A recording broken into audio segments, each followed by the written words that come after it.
In this quick video, I'm going to show you exactly how to add a company car as a fixed asset in Xero. This is a simple yet crucial task for anyone managing company assets. So let's dive right in. If you're new to Xero or just looking for a fast explanation, you're in the right place.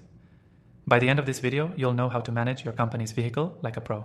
First, let me mention that you can actually try Xero for free through the first link in the description below. Plus, we have some exclusive bonuses for you, so stick around for those details. When you're ready to add your company car as a fixed asset, the first thing you want to do is log into your Xero account. Once you're in, head to the accounting menu at the top of the screen and select Fixed Assets. This is where you'll manage all of your company's assets. In the Fixed Assets section, you'll see an option to add a new asset. Click on the Add Asset button. This is where you'll input all the details for your company car. Start by giving your vehicle a name, something like company car, or if it's a specific vehicle, you can use its model or license plate number for easy identification. Now, you'll need to choose the asset type. Since you're adding a car, select Vehicle from the list of asset types.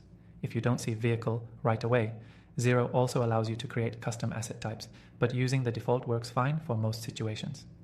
Next, you'll enter the purchase date of the car. This is important for calculating depreciation. Xero will use this date to determine how much the asset has depreciated over time, which will impact your tax reporting and financial statements. So make sure it's accurate.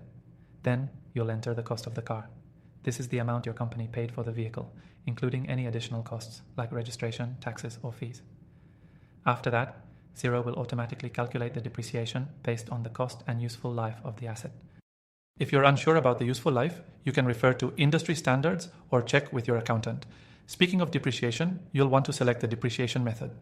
Xero typically uses two methods, straight line or reducing balance.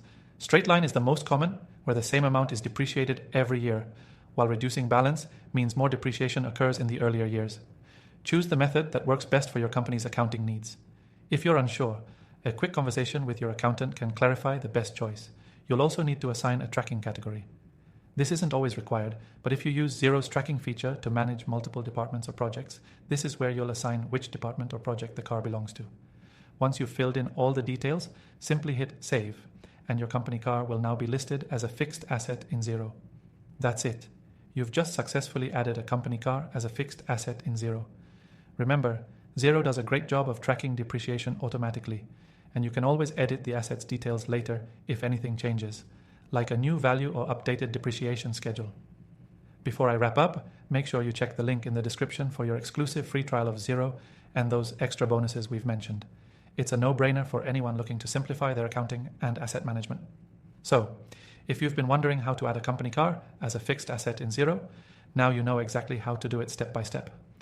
Don't forget to take full advantage of your free trial to explore Xero's other features.